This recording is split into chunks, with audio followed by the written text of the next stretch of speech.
Hello friends, ಎಲ್ರಿಗೂ ನಮಸ್ಕಾರ. Welcome back to my channel. ಇವತ್ತಿನ ಮ್ಯಾಟ್ರು ಏನು ಅಂತ ನಿಮ್ಗೆ ಆಲ್ರೆಡಿ ಗೊತ್ತಿರುತ್ತೆ ಅನ್ಕೋತೀನಿ. ಬರೀ 20 ರೂಪಾಯಿಗೆ ಸೌದಿಲಿ ಎಲ್ಲೂ ಊಟ ಸಿಗೋದಿಲ್ಲ. ಅದು ಹೇಗೆ ಅಂತ ನಾನು ಈ ವಿಡಿಯೋದಲ್ಲಿ ಹೇಳ್ತೀನಿ, ಕೊನೆವರೆಗೂ ನೋಡ್ತಾ ಹೋಗಿ. ಈ ರೊಟ್ಟಿನ ಸೌದಿಯವರು ತಮೀಸ್ ಅಂತಾರೆ. ಈ ರೊಟ್ಟಿ ಬಂದು ಮೈದಾ ಹಿಟ್ಟಿಂದ ಮಾಡ್ತಾರೆ, ಬೇರೇನೂ ಯೂಸ್ ಮಾಡೋದಿಲ್ಲ. ನೀರು ಮತ್ತು ಉಪ್ಪು ಅಷ್ಟೇ ಹಾಕ್ತಾರಂತೆ. ತುಂಬ ರುಚಿಯಾಗಿರುತ್ತೆ. ಯಾರಿಗೂ ಇವನು ಒಂದು ರೊಟ್ಟಿ ಹಿಡ್ಕೊಂಡು ವೀಡಿಯೋ ಮಾಡೋಕ್ಕೆ ನಿಂತವನು ಅನ್ಕೋಬೇಡಿ. ಇಷ್ಟು ಕಡಿಮೆ ರೇಟಲ್ಲಿ ಒಂದು ಹೊತ್ತಿನ ಊಟ ಸಿಗೋದು ತುಂಬ ಕಡಿಮೆ. ಸೌದಿಲಿ ಒಂದು ಹೊತ್ತಿನ ಊಟಕ್ಕೆ ಮಿನಿಮಮ್ 200ರಿಂದ 300 ರೂಪಾಯಿ ಖರ್ಚಾಗುತ್ತೆ. ಅಂಥದ್ರಲ್ಲಿ ಇವ್ರು ಕೊಡೋ ರೊಟ್ಟಿ ಬರೀ 1 ರಿಯಾಲು, ಅಂದರೆ 20 ರೂಪಾಯಿ. ಯಾರು ಬೇಡ ಅಂತಾರೆ ಹೇಳಿ, ಇಷ್ಟು ಕಡಿಮೆ ಊಟ ಸಿಕ್ಕರೆ.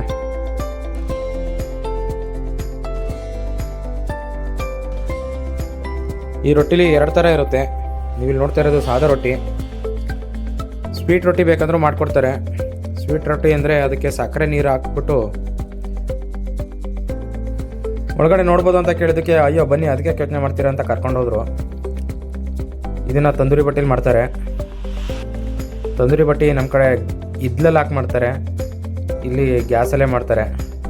ಗ್ಯಾಸ್ ಯಾಕೆ ಅಂದರೆ ಸೌದಿ ಅರೇಬಿಯಾದಲ್ಲಿ ಗ್ಯಾಸ್ ರೇಟ್ ತುಂಬ ಕಡಿಮೆ.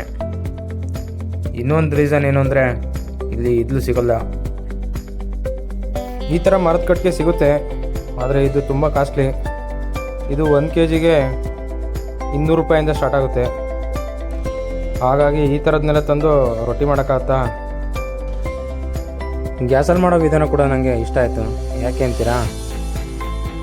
ಪ್ರಪಂಚದಲ್ಲಿರೋ ಮರಗಳನ್ನೆಲ್ಲ ಕಡಿದ್ಬಿಟ್ಟು ಇದ್ಲು ಮಾಡಿಬಿಟ್ಟು ಮಾಡೋದ್ರಿಂದ ಪರಿಸರ ನಾಶ ಆಗುತ್ತೆ. ಮತ್ತು ಅಲ್ಲಿ ಕೆಲಸ ಮಾಡೋರಿಗೆ ಕೂಡ ತುಂಬ ಹೆಲ್ತ್ ಇಶ್ಯೂಸ್ ಬರುತ್ತೆ. ಅದಕ್ಕಿಂತ ಈ ಗ್ಯಾಸಲ್ಲಿ ಮಾಡೋದು ತುಂಬ ಬೆಟರ್ ಅನ್ನಿಸ್ತು. ಮತ್ತು ನೋಡಿ, ತುಂಬ ಹೈಜೀನ್ ಆಗಿದೆ. ಇದು ನೋಡಿದ್ರೆ ನನಗೆ ಇಷ್ಟ ಆಯಿತು.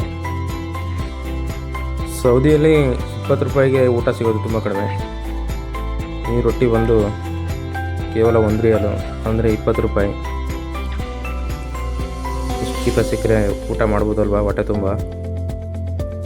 ಇವ್ರ ಹತ್ರ ಬರೀ ರೊಟ್ಟಿಗಳು ಅಷ್ಟೇ ಸಿಗುತ್ತೆ. ದಾಲು, ಸಬ್ಜಿ, ಪಲ್ಯ ಏನಾದರೂ ಬೇಕಂದರೆ ಪಕ್ಕದಲ್ಲೇ ಇನ್ನೊಂದು ಹೋಟ್ಲಿರುತ್ತೆ, ಅವ್ರ ಹತ್ರ ತಗೋಬೇಕು. ಅದು ಜಾಸ್ತಿ ಏನಿರೋದಿಲ್ಲ. 1 ರಿಯಾಲ್ ಕೊಟ್ಟರೆ ದಾಲೆಲ್ಲ ಕೊಡ್ತಾರೆ. ಈ ಒಂದು ರೊಟ್ಟಿ ಜೊತೆ ಆ ದಾಲ್ ತೊಗೊಂಡ್ರೆ ಸಾಕಾಗುತ್ತೆ ಒಂದು ಟೈಮ್ ಊಟ ಮಾಡೋದಕ್ಕೆ. ಈ ಥರ ರೊಟ್ಟಿಗಳನ್ನ ನಮ್ಮ ಇಂಡಿಯನ್ಸ್ಗೆ ಅಷ್ಟೇ ಇಷ್ಟ ಆಗೋಲ್ಲ.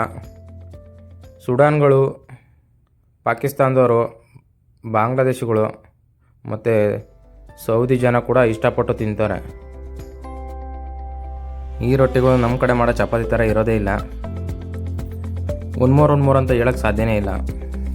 ಒಂದು ರೊಟ್ಟಿ ತಿಂದ್ರೆ ಸುಸ್ತಾಗೋಗ್ಬಿಡುತ್ತೆ.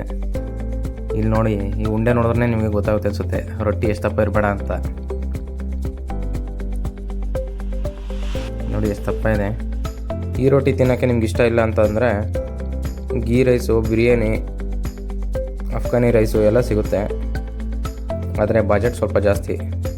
ಕಡಿಮೆ ಅಂದರೂ 300 ರೂಪಾಯಿ ಮೇಲೆ ಆಗುತ್ತೆ. ಅದಕ್ಕಿಂತ ಇದು ಬೆಟರ್ ಅಲ್ವಾ? ಬರೀ 20 ರೂಪಾಯಲ್ಲಿ ಹೊಟ್ಟೆ ತುಂಬ ಊಟ. ಇದ್ರ ಜೊತೆ ಒಂದು ದಾಲಿದ್ದರೆ, ಒಂದು ಈರುಳ್ಳಿ, ಪಕ್ಕದಲ್ಲಿ ಮೆಣಸಿನ್ಕಾಯಿ ಇದ್ಬಿಟ್ರೆ ಸಾಕು, ಅವತ್ತಿನ ಊಟ ಮುಗೀತು. ಇದು ನಂಗೆ ಅನಿಸಿದ್ದು. ನಿಮ್ಗೇನು ಅನಿಸುತ್ತೆ ಅಂತ ಕಾಮೆಂಟ್ ಮಾಡಿ. ಅಲ್ಲೇ ಪಕ್ಕದಲ್ಲಿ ನಮ್ಮ ಮಹೇಶಣ್ಣ ರೊಟ್ಟಿ ಕತ್ತರಿಸ್ತಾ ಇದ್ರು. ಹೆಂಗಿದೆ ಭಯ್ಯ ಅಂತ ಕೇಳಿದೆ. ಅವ್ರ ಉತ್ತರ ನೋಡಿ ಹೀಗಿದೆ. ರೊಟ್ಟಿ ತುಂಬ ಚೆನ್ನಾಗಿರುತ್ತೆ. ಚಿಕನ್ ಕರಿ ಇದು